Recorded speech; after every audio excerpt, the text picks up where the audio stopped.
ゆっくり解説。発売日が待ちきれなかった昭和の少年たちを熱狂させた伝説の漫画雑誌ベスト10。みんな、こんにちは。ねえマリサ。最近はスマホで漫画を読むのが普通だけど、昔はみんな分厚い雑誌を買って読んでたんだよね。もちろんそうだぜ。昭和の少年たちにとって、漫画雑誌の発売日は1週間で一番楽しみなお祭りだったんだ。学校が終わると小銭を握りしめて、本屋へダッシュしたもんだぜ。へえ、すごい熱気だね。インクの匂いがする紙のページをめくる時のワクワク感って、今のデジタルにはない特別な魅力があったんだろうな。ああ。教室での話題といえば漫画のことばかり。友達と回し読みしたり、ボロボロになるまで読み返したり、雑誌はまさに宝物だったんだぜ。素敵ね。昭和のみんながどんな雑誌に夢中になっていたのか、すごく興味が湧いてきたわ。よし、今回は昭和の少年たちを熱狂させた伝説の漫画雑誌ベスト10を紹介するぜ。懐かしい記憶とともに、あの頃の興奮を振り返るのぜ。第10位。月刊少年、公文社。第10位は、公文社が発行していた月刊少年だぜ。1946年11月に創刊され、1968年3月号まで続いた雑誌だ。1946年、昭和21年といえばものすごく古い雑誌ね。最初はどんな漫画が載っていたの？実は創刊当初は戦前の少年クラブ等の流れを組み、英語版の読み物が中心だったんだ。その中で江戸川乱歩作の少年探偵団シリーズが連載され、怪人二十面相と戦う名探偵明智小五郎と助手の小林少年の話が喝采を浴びたんだぜ。へえ、最初は漫画じゃなくて読み物がメインだったのね。でも、どうして漫画に力を入れるようになったの？少年画報や冒険王、面白ブックなどといった後発の少年雑誌が、漫画や絵物語を中心とした編集で急成長を遂げたからだ。どうしも漫画に力を入れ、1952年に手塚治虫の漫画、鉄腕アトムの連載が開始されたんだ。ちなみに、付録も豪華で、幻冬記や組み立て工作など、当時の子供たちにとっては迷子が誕生日プレゼントみたいな騒ぎだったんだぜ。アトムの連載が始まったのね。他にはどんな変化があったの？1954年1月号からはサイズが B5 版に拡大されたぜ。昭和30年代に入ると横山光輝の鉄人28号、堀江卓の矢車健之助の連載で弾みをつけた。さらに後半には白戸三平のサスケ、関谷久志のストップ兄ちゃん、藤子不二雄 A の忍者ハットリくんといった人気漫画作品を次々と生み出したんだ。すごい豪華な作品ばかり。それで人気ナンバーワンになったのね。ああ、少年画報から少年雑誌ナンバーワンの地位を奪い取ったんだ。同誌は付録にも力を入れ、別冊付録としての小冊子が何冊もついたり、様々な小物が付録として付けられたりしたんだぜ。そんなに人気だったのに、どうして終わってしまったの？昭和40年代に入ると他の月刊誌同様、テレビと少年週刊誌の台頭によって売れ行きが伸び悩んだからだ。一世を風靡した少年月刊誌の一つであったが、1968年3月号限りで休刊を余儀なくされたんだぜ。第9位。ガロ、青林堂。第9位は、青林堂が1964年から2002年頃まで刊行していた月刊漫画ガロだぜ。1964年7月24日に創刊された、日本初の青年漫画雑誌として伝説になっている雑誌だ。ガロって独特な響きの名前だね。何か特別な由来があるの？氏名の由来は複数あるんだ。創刊者の白戸三平の漫画、山瀬に登場する忍者、大間のガロから取っているほか、ガロすなわち、我々の道という意味合いもある。あと、アメリカのマフィア、ジョーイ・ジャロも念頭にあったそうだ。複数の候補からこの名前を選んだのは、初代社長兼編集長である長井勝一の甥なんだぜ。かっこいい名前ね。でも、どうしてこの雑誌が創刊されることになったの？最大の目的は、白戸三平の漫画、カムイ伝の連載の場とすることだったんだ。題材内容とスケールから連載する場所がなかったからな。同時に、活躍の場を失いつつあった貸本漫画界の媒体提供と、新人発掘のためという側面もあったんだぜ。カムイ伝のために作られた雑誌だったのね。どんな人たちが読んでいたの？大学生など比較的高い年齢層の読者に支持されたんだ。特に全教頭時代の大学生に強く支持されていったぜ。白戸の方針により商業性よりも作品を重視し、オリジナリティを第一としたため、独創的な紙面が生まれた。その結果、水木しげる、柘植義春、恵比寿義和など、個性的な作家を数多く輩出し、ガロ系と呼ばれる独自の作風を確立したんだ。すごい影響力ね。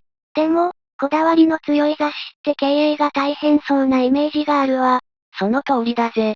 1971年にカムイ伝が終了すると売り上げは下降線をたどり、80年代には倉庫の2階を間借りするほどの経営難を経験した。それでも、面白ければ漫画という表現にとらわれないという紙面作りで、サブカルチャーの総本山として一目置かれる存在であり続けたんだぜ。第8位、ビッグコミック、小学館。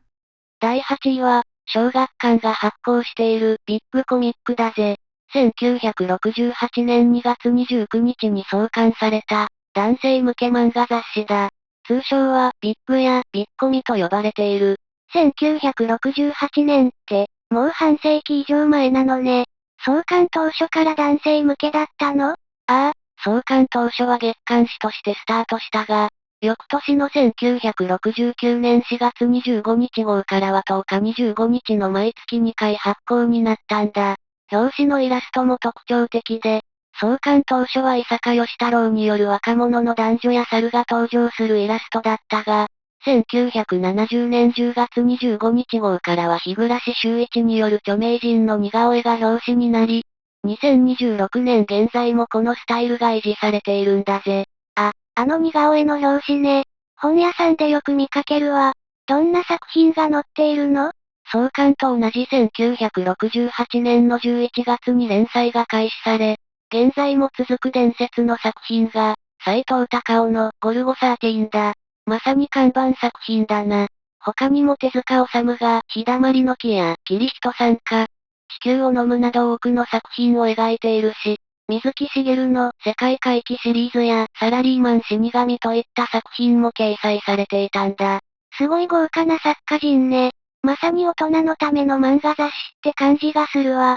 そうだな。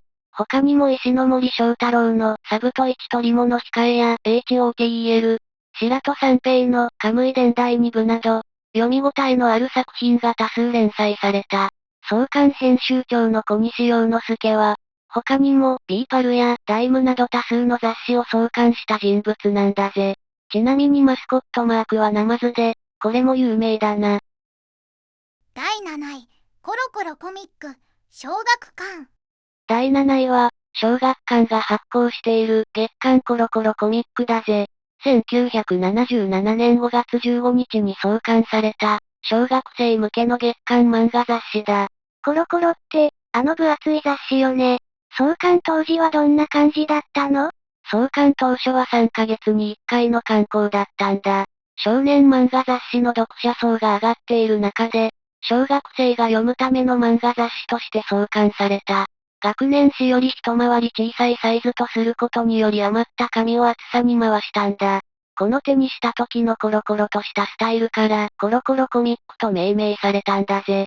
分厚すぎてページが閉じちゃうから、肘で押さえながら読んだり、独特のインクの匂いがしたりと、五感に残る雑誌だったな。余った紙で分厚くしたからコロコロなのね。面白い理由だわ。やっぱりドラえもんがメインだったの？ああ。ドラえもんを中心として藤子不二雄作品を集めた新しい児童向けの雑誌として創刊されたんだ。創刊号では200ページ分がドラえもん作品だった。少年漫画雑誌の読者層が上がっている中で、小学生が読む、本当の意味での漫画雑誌を作りたいという創刊編集長である千葉和春の言葉に、藤子 F 不二雄は感化され、自身のすべての作品の掲載権を預けるとまで言って協力してくれたんだぜ。小学生が読む、本当の意味での漫画雑誌か。その熱意が伝わったのね。他にも特徴はあるの？ゲームメーカーや玩具メーカーとタイアップした漫画や記事を掲載し、様々なブームを巻き起こしたことだな。ファミコン、ビックリマン、ミニ四駆、ポケモン、ベイブレード、妖怪ウォッチなど、各商品で社会現象を起こしたんだぜ。マスコットキャラのコロドラゴンも読者公募で決まった有名キャラだぜ。第6位、週刊少年キング、少年画報社。第6位は、少年画報社が発行していた週刊少年キングだぜ。講談社や小学館といった大手ではなく、中小出版社として初めて挑んだ第3の週刊少年誌だ。1963年7月の創刊時は、出しが50円のところを30円という安価で勝負に出た、まさに挑戦者の雑誌だったんだ。資本力の違いを価格でカバーしようとしたのね。大手に対抗するために、どんな漫画を載せていたの？執筆陣は凄まじかったぜ。手塚治虫や石森章太郎、藤子不二雄ら、トキワ荘グループを積極的に起用し、梶原一騎原作の柔道一直線や望月幹也のワイルドセブンといったヒット作を連発した。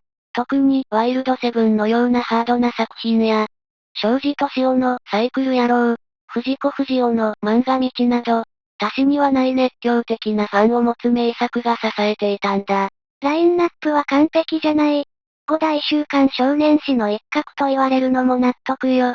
でも、どうして部数は最下位だったの？最大の転機は1975年の紙面改革の失敗だ。当時、ライバルの週刊少年チャンピオンが猛追してくる中で焦った編集部は、人員を一新し、根強い支持を受けていた連載を次々と打ち切るという強硬手段に出た。これが完全に裏目に出て読者離れを起こし、1年で約20万部も激減させてしまったんだ。良かれと思った改革で自滅してしまったのね。経営判断の難しさを感じるわ。その後、1977年から始まった松本零士の銀河鉄道999がアニメ化も含めて大ヒットし、一時的に持ち直したんだが、その終了後の部数減は深刻だった。1982年には再三ラインの30万部を割り込む22万部まで下落し、単行本の利益で赤字を補填する状態に陥って、ついに休刊に至ったんだ。5大誌の中で最初に脱落したこの結末は、多くの中小出版社にとって衝撃的な事件だったんだぜ。第5位、少年画報、少年画報社。第5位は、少年画報社が発行していた月刊少年画報だぜ。戦後間もない1948年に冒険活劇文庫として創刊され、1950年4月号から少年画報と改題された少年雑誌の名門だ。終戦からたった3年で創刊されたのね。まだ漫画雑誌っていうジャンルもなかった時代じゃない？ああ、当時、少年向けの漫画雑誌というジャンルは確立していなかったから、この雑誌はまさにパイオニアだったんだ。漫画家の修練の場ともなって、吉田達夫や望月幹也、日野秀氏など、多くの漫画家がここでデビューしてブレイクしたんだぜ。すごい顔ぶれね。具体的にはどんな作品が人気だったの？代表的なのは福井栄一竹内綱吉の赤胴鈴之助だ。1954年から連載され、福井の旧姓後に竹内が引き継いだこの作品は大ヒットした。他にも手塚治虫のマグマ大使や藤子不二雄 A の怪物くん、森田健二のロボタンなどが連載され、これらはテレビ化されて大人気となったんだ。どれも有名な作品ばかりじゃない。テレビとのタイアップもしていたのね。1960年代前半は後発誌に押されて部数が伸び悩んだが、マグマ大使や怪物くんの人気で盛り返したんだ。それでテレビとのタイアップをメインにするようになったんだが、作品の終了とともにまた部数が伸び悩み、1969年途中から各週間に変更しても振るわず、1971年に少年キングに合併という形で休刊に至ったんだぜ。第4位、週刊少年チャンピオン、秋田書店。第4位は、秋田書店が発行している週刊少年チャンピオンだぜ。1969年7月15日に創刊され、当初は各週刊号だったが、翌年から週刊化された雑誌だ。創刊当初は各週だったのね。1969年って、ジャンプと同じくらいの時期？ジャンプは前年の創刊だな。ジャンプが新人中心だったのに対し、チャンピオンは手塚治虫や斎藤隆夫など有力作家を揃えて勝負したんだ。そして1972年4月に壁村泰造が編集長に就任してから黄金期を迎える。実売24万部と遅れをとっていた同士で、前編を読み切り形式に変更する改革を断行したんだぜ。前編読み切り、大胆な改革ね。どんな作品がヒットしたの？ドカベン、ブラックジャック、ガキデカ、マカロニほうれん草など、スポコン、学園もの、ホラー、ギャグとほぼ全てのジャンルで大ヒット作を連発したんだ。特に、ドカベンはシリーズとして発展し、ブラックジャックはロングセラーとなった。他にも、恐怖新聞や、キューティーハニーなども有名だな。全部知ってる、すごいラインナップね。それで人気が出たの？ああ、発行部数も、週刊少年ジャンプと競い合い、1977年1月には200万部を突破してついにトップに立ったんだ。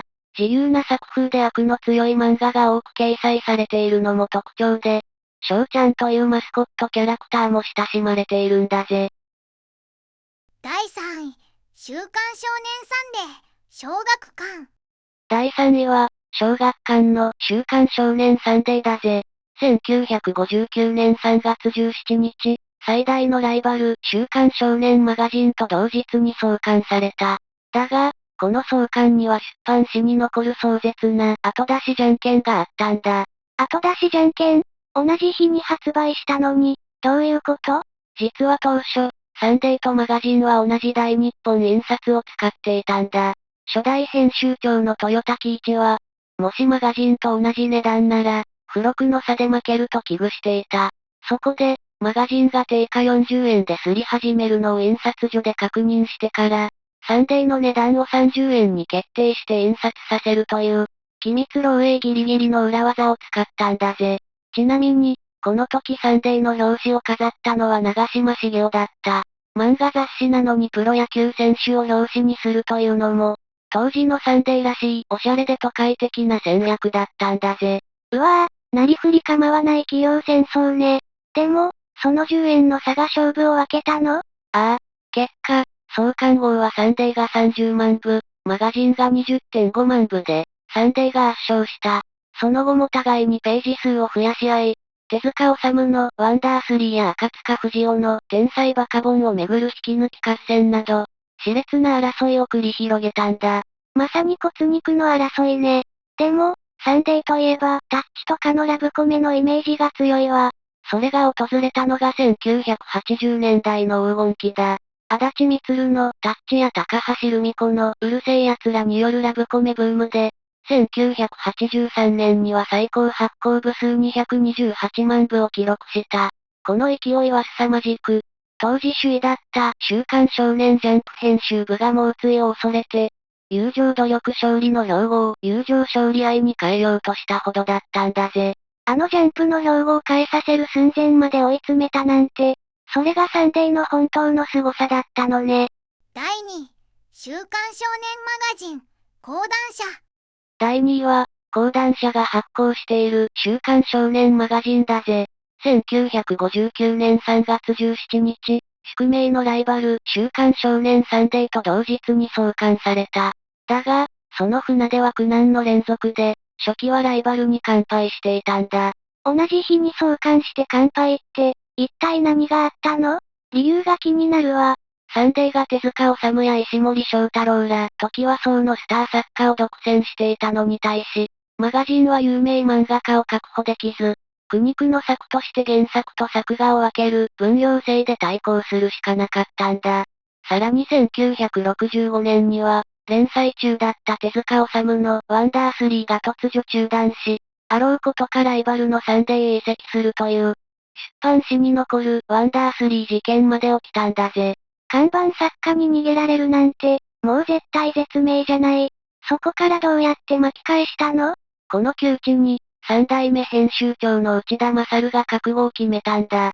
彼は手塚漫画へのアンチテーゼとして、関西で勃興していた劇画に着目した。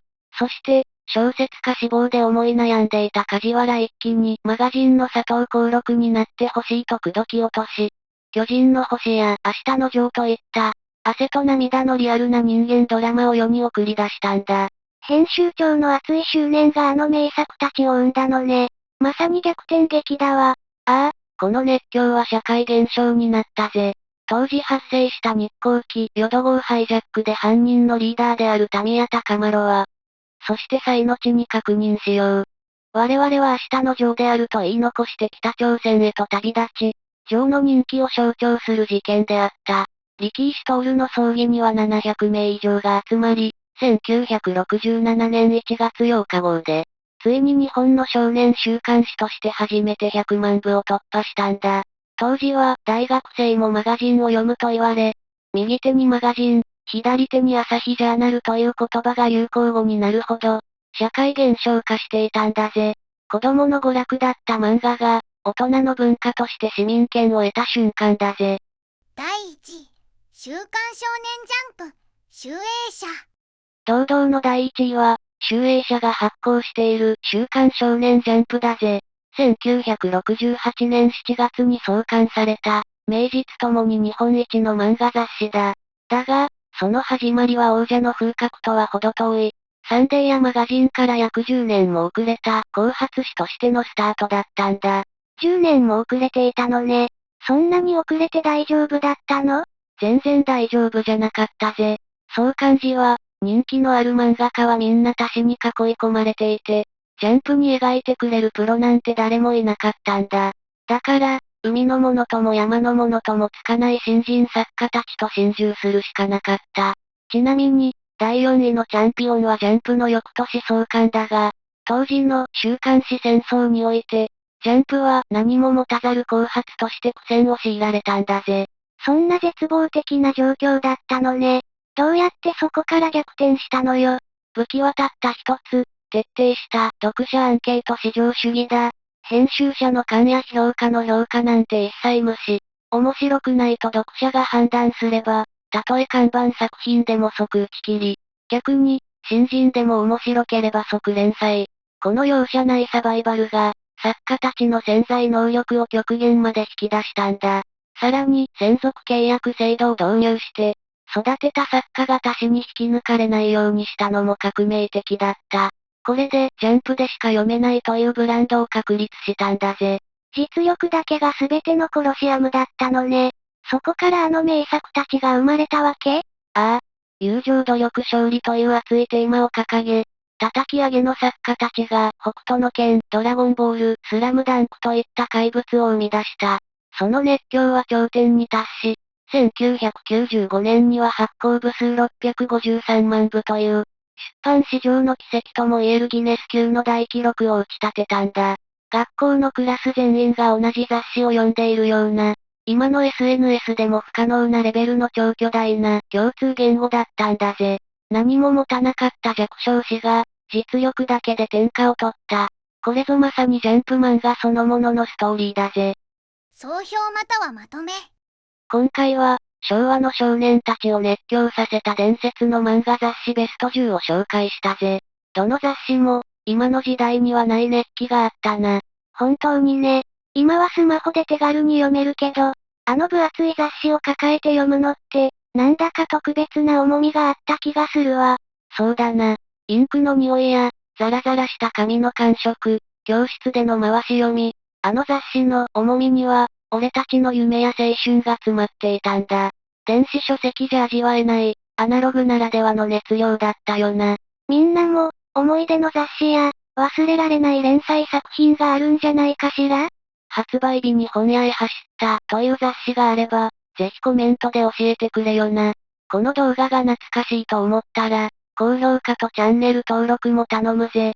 次回も昭和のディープな世界を案内するから、楽しみにしててくれよな。